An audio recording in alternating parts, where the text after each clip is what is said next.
welcome to today's episode of the Simply Financial Podcast. I'm your host, Christopher Calandra. Want to increase your financial IQ with today's episode.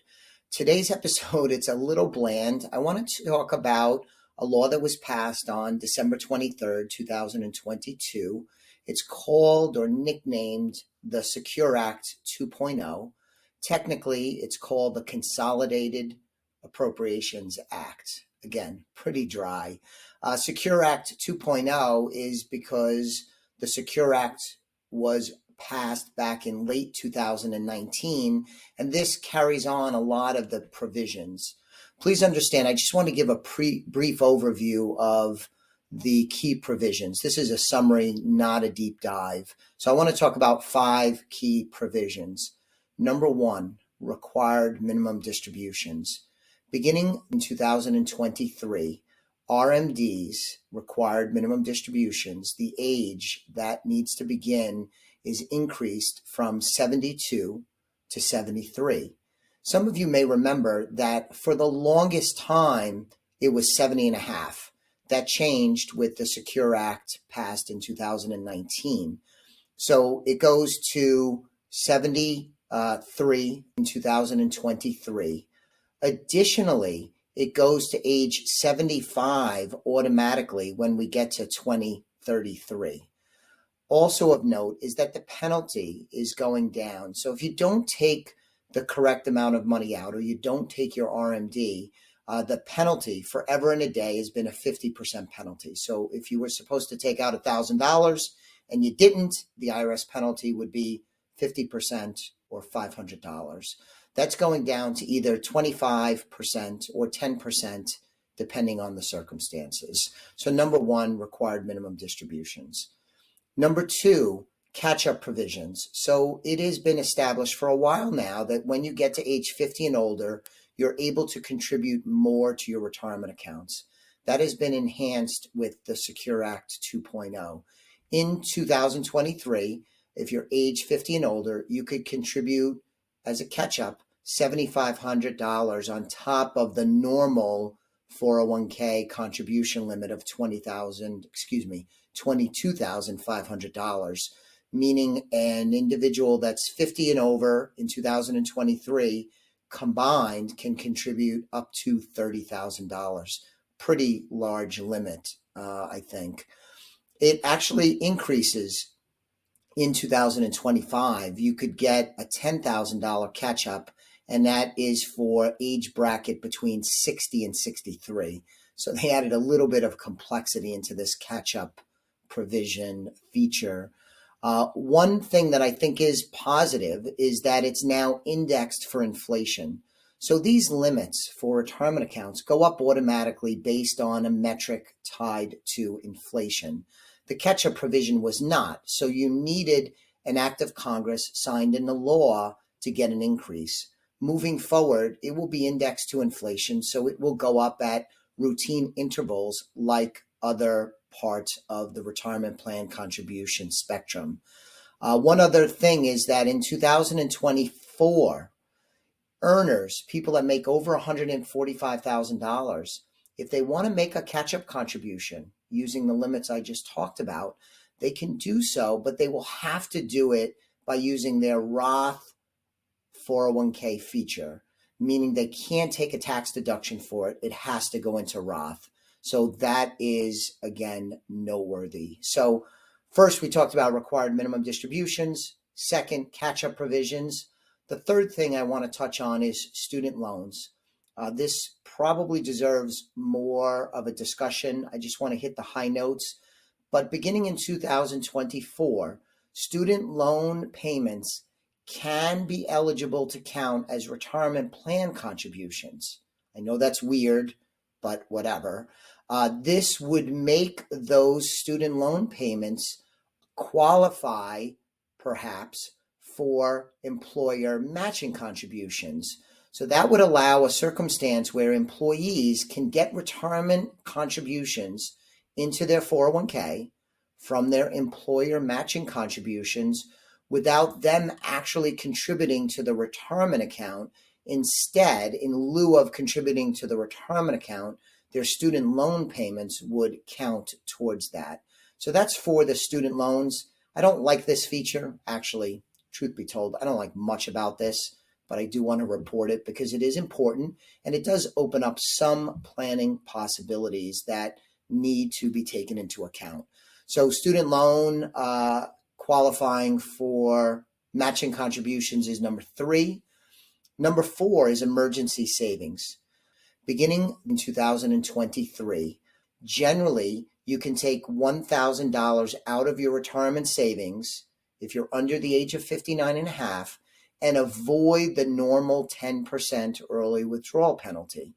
Because as we all know, I think, under age 59 and a half, generally any retirement plan withdrawals are subject to the 10% penalty. You now can take out $1,000 as an emergency withdrawal that would not be subject to the penalty.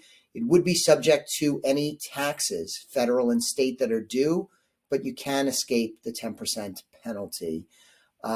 Another provision in the emergency savings component of this law is that employers can now set up emergency savings accounts for their employees that are funded through payroll with a maximum contribution of up to $2,500.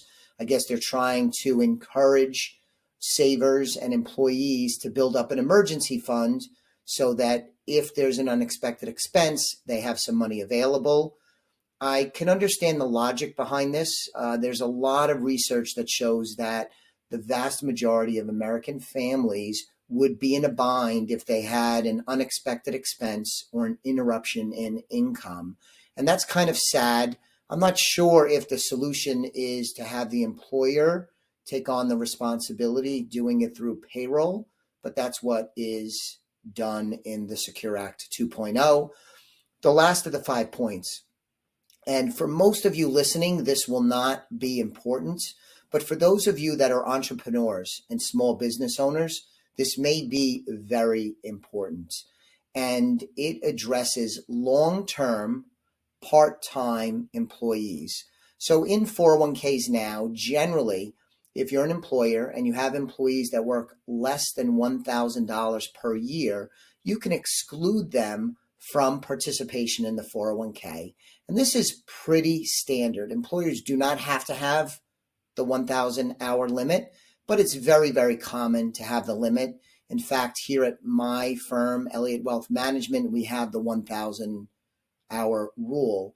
So what this law now does is for long-term part-time employees who are working between 500 and 999 hours for 3 consecutive years, they will become eligible for the 401k, making them eligible for employer contributions too. This is a significant change for businesses that have a lot of part-time employees. Now, that is a minority of businesses out there, but for those that fall under this ruling, it has a tremendous impact. And it gets even more strict because beginning in 2025, it's not 3 consecutive years of working between 500 and 999 hours per year, but it goes down to just 2 years. That's pretty significant. One sidebar related to the 401k, again, this will not pertain to most of you listening, but employers now must auto-enroll new employees. So what that means is if you get hired by a company, you will automatically be enrolled in the 401k, and that enrollment would call for somewhere between a minimum of 3% of your own money being contributed to the 401k or as much as 10%. So that is encouraging or actually mandating that you save into the 401k. Of course, you can still opt out after being automatically enrolled. You can opt out, but as the law prescribes, you will automatically be opted in. So just to review, we talked about changes with required minimum distributions, them getting pushed out to 73, going up to 75. Catch-up provisions, it's going up to $7,500 for 401ks in 2023. That'll be going up to as much as $10,000 if you're in that 60 to 63 age range. It's also going to be indexed for inflation. And if you're earning over $145,000, your catch-up has to go into Roth. We have student loans that can count as retirement plan contributions, making you eligible for matching contributions. We have emergency savings where you could take out $1,000 and avoid the normal 10% IRS penalty if you're under the age of 59 and a half.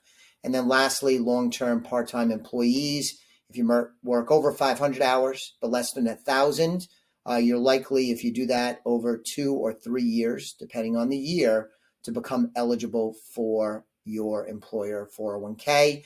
As I said, I'm not a big fan of this. I really am not. I think this adds a lot of complexity. I don't think it does much good generally, but as the saying goes, it is what it is. There are some planning opportunities that we're going to work with our clients on. So go to our website if you're not a client of Elliott Wealth Management. Check out the website. You could sign up for a complimentary consultation where we could talk about the Secure Act 2.0, see if there's any opportunities where we might be able to help you achieve your financial goals, help you win with money. Thanks for listening to today's episode. I'll be back with you on the next episode of the Simply Financial Podcast very soon. The views expressed are not necessarily the opinion of SagePoint Financial Incorporated and should not be construed directly or indirectly as an offer to buy or sell any securities mentioned herein. Investing is subject to risks, including loss of principal invested. Past performance is not a guarantee of future results.